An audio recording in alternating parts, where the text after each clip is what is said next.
Bonjour, je vous présente aujourd'hui l'analyse technique de GenFit, tradable à partir de la plateforme de CMC Markets. Alors avant de commencer les précautions d'usage, il ne s'agit que d'une analyse purement technique qui ne tient pas compte des fondamentaux.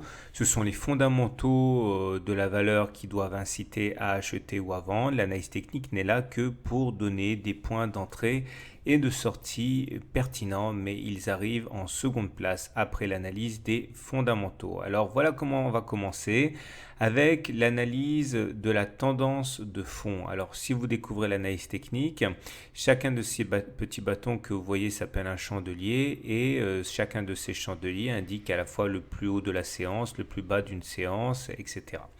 Comme vous pouvez le voir, pour l'instant, ce n'est pas très engageant puisque les pics sont tous plus bas les uns que les autres et les creux également sont descendants. Ça veut dire qu'au regard de ce critère, la tendance est encore baissière.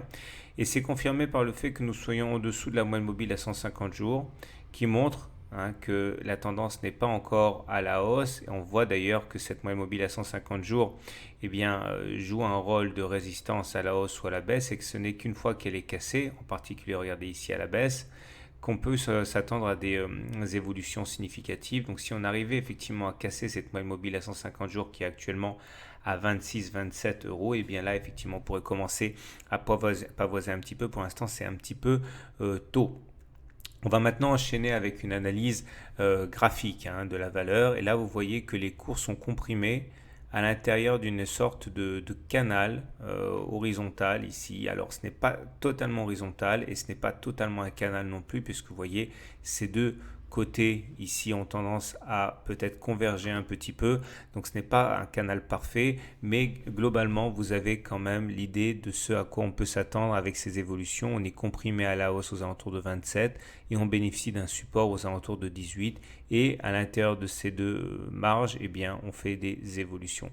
À noter qu'à plus court terme, on est sur un support ici puisque ça fait pas mal de temps maintenant que ce support ascendant tient et il a tenu lors des précédents impacts ici, encore hier et aujourd'hui, il est pour l'instant toujours d'actualité. Les indicateurs techniques montrent qu'on peut s'attendre effectivement à un moment assez délicat.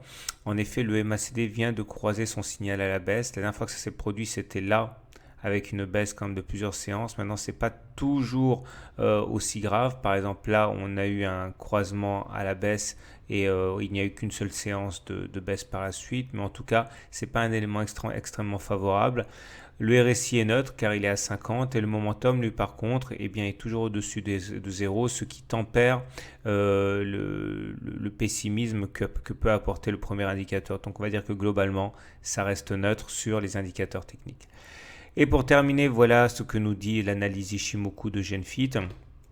Il faut comprendre qu'on est au-dessus du nuage. Le nuage, c'est la zone qui est un petit peu plus sombre ici. Et quand on est au-dessus du nuage, c'est une bonne chose. Néanmoins, il faut avoir la confirmation de la lagging span, ici la courbe bleue, qui est en fait notre filtre. Et il faudrait que cette lagging span, elle aussi, passe au-dessus du nuage. Ce n'est pas le cas. Les cours sont au-dessus du nuage, donc plutôt en tendance haussière, mais on n'a pas le feu vert de la lagging span qui, elle, est toujours en dessous du nuage. Si la lagging span arrivait également à passer au-dessus du nuage pendant que les cours eux-mêmes se maintiendraient au-dessus du nuage, on aurait effectivement du potentiel pour la hausse. Mais pour l'instant, voilà pourquoi effectivement on n'arrive pas véritablement à prendre une envolée. C'est parce que la lagging span ne confirme pas le signal des cours qui, eux, sont passés au-dessus du nuage depuis maintenant la mi-août. Alors, clairement, il faut revenir aux fondamentaux, vous l'avez compris. Si vous pensez que GenFit mérite moins que 24, qu'elle est déjà surcotée, bon, soit vous vendez tout de suite parce que vous êtes pressé, soit vous pouvez envisager de spéculer à la baisse une fois que l'on aura cassé ce support, puisque si on casse ce support, on risque d'avoir une accélération baissière. Maintenant, si vous pensez que GenFit est plutôt mal valorisé au regard de ses fondamentaux à 24,6 euros, eh bien, vous pouvez acheter tout de suite si vous êtes vraiment pressé parce qu'on est sur un support, qu'on n'a pas cassé jusqu'à preuve du contraire. Une deuxième façon de faire serait d'attendre que l'on passe au-dessus des 28 euros, au-dessus de ce quasi-canal que j'ai mentionné tout à l'heure. Et on pourrait effectivement avoir une accélération haussière une fois cassé cette résistance assez importante qui nous a maintenu sous pression lors de toutes ces poussées haussières. Voilà ce qu'on pouvait dire.